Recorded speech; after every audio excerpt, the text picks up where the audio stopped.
Donc, bienvenue dans cette première leçon dans le dossier 1 sur les villes patrimoniales. La question clé pour cette section qui porte sur le patrimoine urbain, c'est qu'est-ce qu'une ville patrimoniale? Donc, on va répondre à cette question à l'aide de cette présentation. Dans cette leçon, tu verras comment une ville patrimoniale représente une ville qui a quelque chose de spécial, d'unique, et qui représente une richesse pour l'humanité. Cette leçon répond à l'objectif numéro 2 sur le guide d'études, indiquer qu'est-ce qui rend une ville patrimoniale. N'oublie pas de prendre des notes dans ton cahier de notes. Tu vas tourner à une nouvelle page, tu vas mettre la date et on va commencer.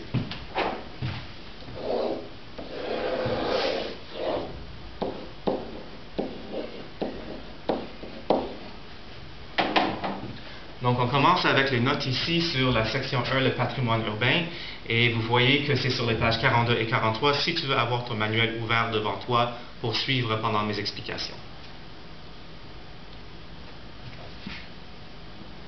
Donc, qu'est-ce que c'est le patrimoine et qu'est-ce que c'est une ville patrimoniale? Alors, le patrimoine, c'est un ensemble d'objets, de sites, de paysages ou de pratiques culturelles qui constituent une richesse pour l'humanité.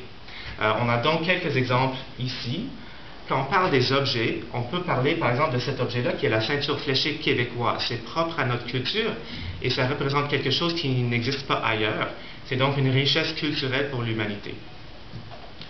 On a aussi des sites comme ici le Colisée à Rome, qui est un objet bâti qui parle de l'histoire romaine et donc c'est une richesse pour l'humanité sur cet aspect-là.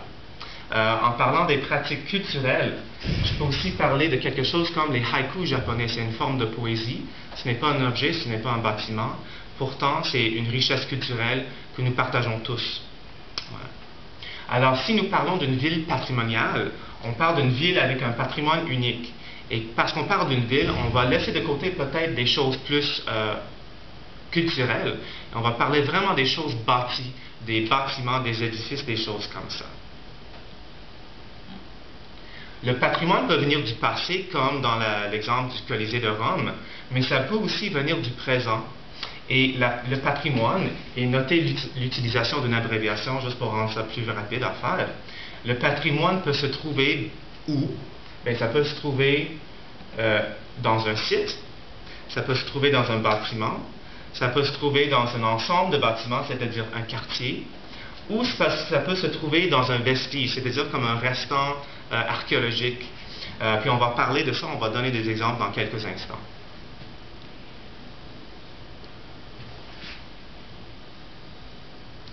Donc, comme j'ai remarqué tantôt, quand on parle d'une ville, on parle du patrimoine bâti, c'est-à-dire construit. Donc, le patrimoine bâti, c'est les constructions qui ont une richesse patrimoniale, et ça peut inclure des monuments, des ensembles et des sites archéologiques. Et encore, je vais discuter chacun une à la fois, avec des exemples. Donc, des monuments peuvent inclure quelque chose comme des édifices ou des bâtiments, comme le Taj Mahal en Inde. Si tu ne sais pas de quoi ça a l'air, le Taj Mahal, il est là, il est fantastique, ça représente une richesse culturelle et bâtie pour l'humanité. On a aussi des œuvres artistiques, comme j'ai mentionné, comme cette statue de Sire de Maisonneuve.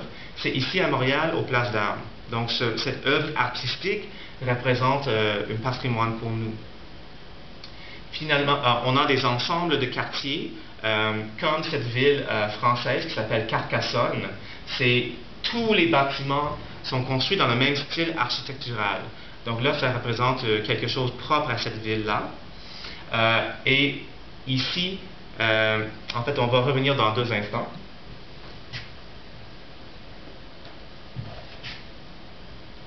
J'ai mentionné les ensembles comme la ville de Carcassonne, donc la définition est donnée là. Un groupe d'édifices avec les mêmes caractéristiques. Voilà.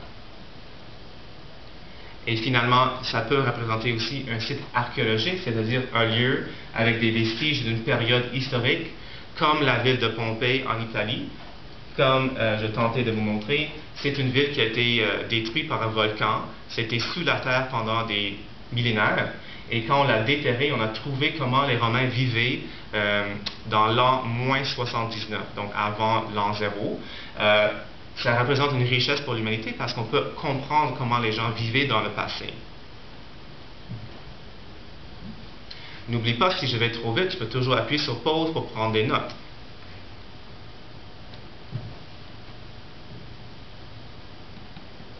Bon.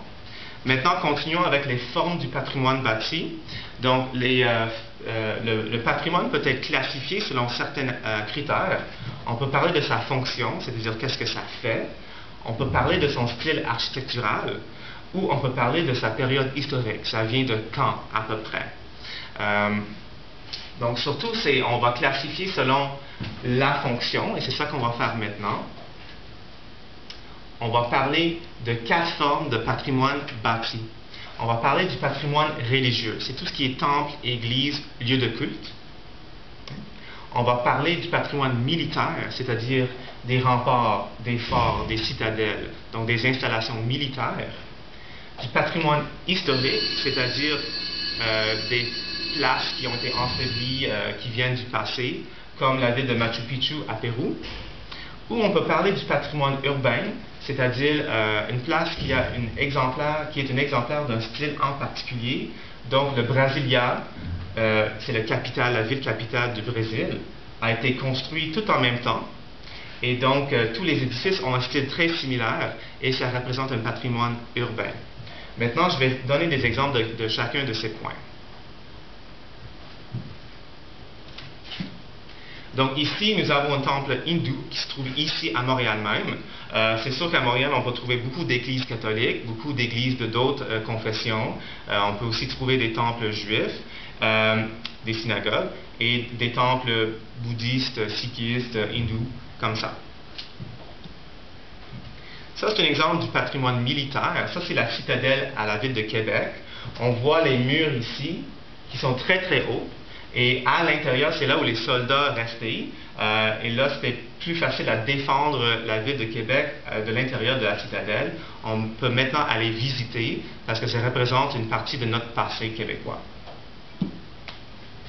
En parlant du patrimoine historique, ça c'est la ville de Machu Picchu qui maintenant n'est plus occupée. On voit qu'il n'y a plus de toit sur les bâtiments, mais il y a à peu près 1000 ans, c'était une ville vivante où les gens vivaient, faisaient la commerce et tout ça. Et donc en y allant, on peut voir comment les gens vivaient dans le passé. Et finalement, ici, j'ai pris toute une série de photos de Brasilia, parce qu'on voit ici le Congrès national, on voit ici notre bâtiment en forme de dôme, on voit plein de bâtiments, tous construits à peu près dans les années 40 et 50, et ils ont tous le même style, et donc la ville au complet représente un patrimoine urbain. Donc, ça finit les notes pour aujourd'hui. Juste pour vous rappeler, aujourd'hui, on a appris qu'une ville patrimoniale a des sites ou des bâtiments patrimoniaux. Donc, c'est un patrimoine bâti ou construit physique. Un élément du patrimoine bâti peut être un monument, un ensemble de monuments ou un site archéologique. Et le patrimoine bâti peut prendre plusieurs formes, dont le patrimoine religieux, militaire, historique ou urbain. Dans la prochaine section, on va regarder d'un peu plus proche les critères pour décider qu'est-ce que c'est une ville patrimoniale et on va aussi regarder quels sont les organismes qui décident si une ville est patrimoniale. Maintenant, tu es prêt à essayer les exercices dans le manuel et je vous souhaite bon travail.